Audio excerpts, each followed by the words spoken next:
It's day 2 in Sherman Oaks, and this is Laura Eubanks for Team DFS.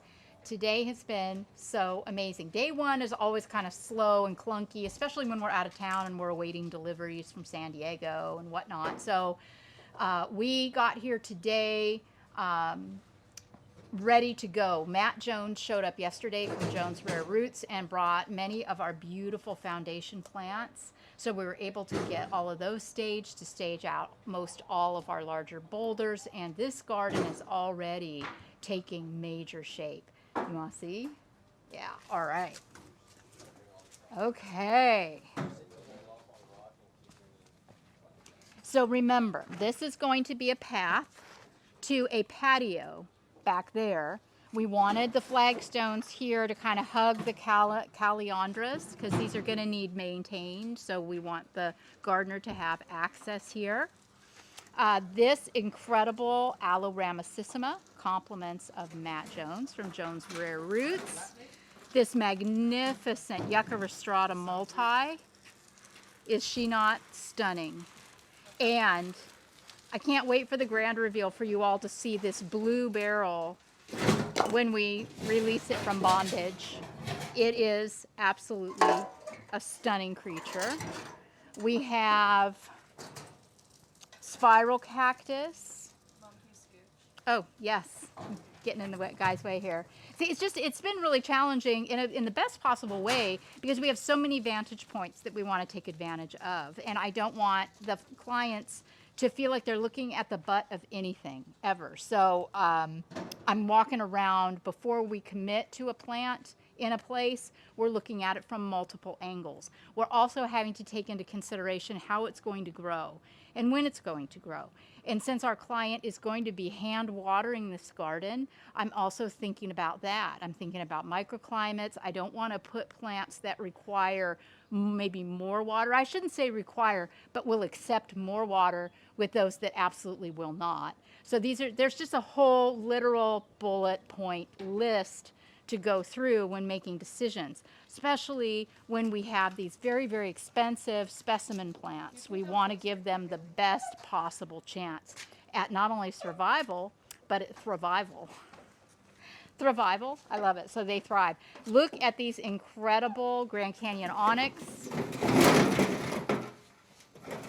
Some of the smaller boulders, we had Jasper Purple and Grand Canyon Onyx delivered up from KRC in San Diego on pallets in Boulder baskets.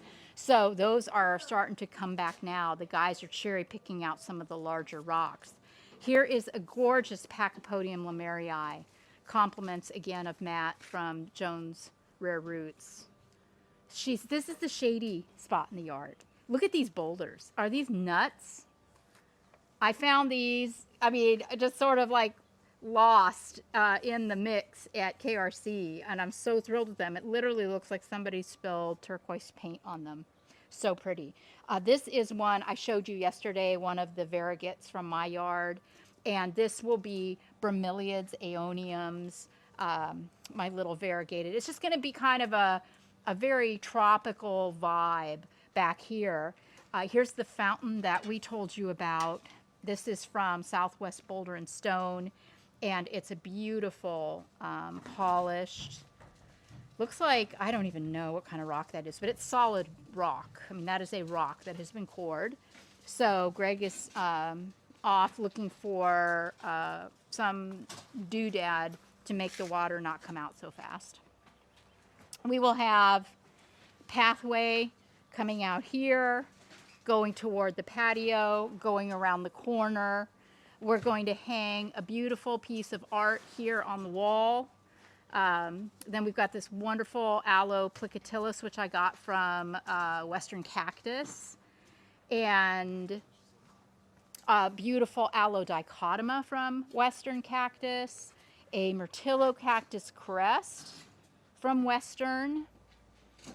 Kind of proud of this. This is a lavender lady, one of my clones. This was one of the babies I popped off of a lavender lady, and I don't know what that thing is doing. It's definitely not really giving lavender lady. It's giving something else. So it's just really cool, and I hope it does well there. I also found at Devil Mountain, I found a Mangave Navajo Princess and a Falling Waters, which I haven't worked in yet, and these incredible aloe safari sunsets. These get wicked flowers. I mean, just absolutely an orange explosion in the wintertime. It is the coolest, most showy aloe, and it doesn't really get very big. It's, you know, real well behaved. So I've used them. I used them at the project in Bird Rock, and I wasn't sure what they were at the time. And I went back to do maintenance one day, and they were going off, and I'm like, oh my God, what is that aloe? So figured that out, and that was fun. This, never underestimate a good jade. Look at this. This is just Crassula ovata, and I dug it out of my yard because I can't generally find good ones this size, because in the nurseries, if they do have them this size, they have been in cans, so the branches aren't strong. You know, they've been contained, and when we take it out of the can, they just fall apart. So this is just so soft and so textural. I love that. This crepe myrtle tree, that our client really likes it. I lobbied to get rid of it, but they wanted to keep it. And, you know, as the garden has started to come together, I'm glad, you know. And down the road, if they want to take it out, this aloe medusa will move over into this spot. But for the foreseeable, we're going with it. And when this thing goes off in the fall, the color, I mean, if they can deal with the leaves and the detritus, it's got a beautiful trunk, you know, beautiful wood, and gets beautiful flowers. So heck yeah. This Kishokan family here came from Western Cactus. Love, love, love. You will also note that we have some Pilosoceras azuris. Now, this is a columnar cactus that is very frost tender. So if you live anywhere where it can get cold, don't bother, because it will melt. Oh, put a styrofoam hat on it, Hannah says, to protect it a little bit. But it's best, you know, a little dip below freezing once in a blue moon, it'll probably be fine. But, you know, if you have harsh overnight conditions that drop below freezing consistently, it's probably not the best choice for you. Got a little agave perii. This is one of my favorite agaves. It just, to me, looks like a rose. This incredible mammillaria, which I got from Western Cactus. The guys just dug it right out of the growing grounds for me.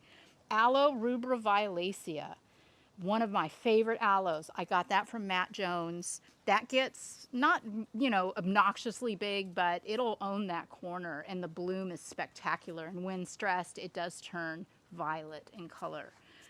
Winter, winter chicken dinner against these walls, isn't it? This is our Euphorbia trigona rubra from Matt Jones. And Matt dug this out of his yard for me, and I think it's spectacular here. We will stage some Boulder at its base.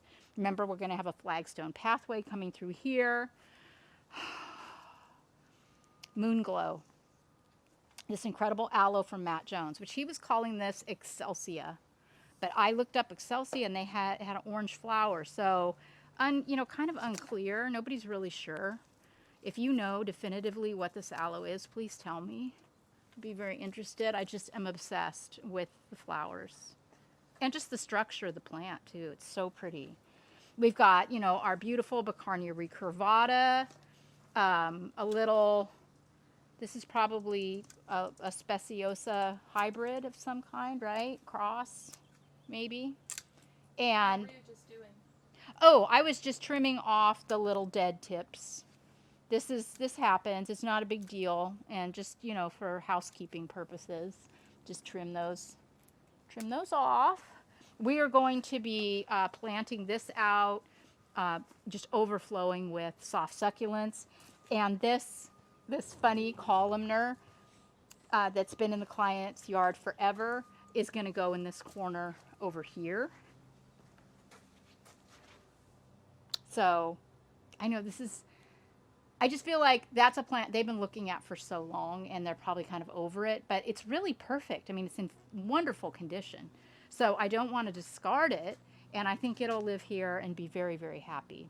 So, yay. Oh, and Greg, you can see he did a beautiful job. There was that faucet was literally right here in the middle of the path. So he got that moved over here. Isn't that great? And we will take our flagstone path and connect to the side yard this way. So, squee. I mean, this is just coming together so incredibly. Did I talk about the totems? The totem cactus from Matt are so spectacular. So beefy and wonderful. And this is where our patio, you know, here's one of the chairs. There's going to be 3 chairs. So we need to have enough space. So this is still kind of just like a holding pattern right now for some plants that we haven't identified where they're going to go yet. But we will be staging some chairs here probably in the next day or two. So that's my update. Thank you guys for following along and for watching. And if you know what that aloe is with the yellow flowers, let me know in the comments. This has been Laura from Sherman Oaks. Day 2. Bye, guys.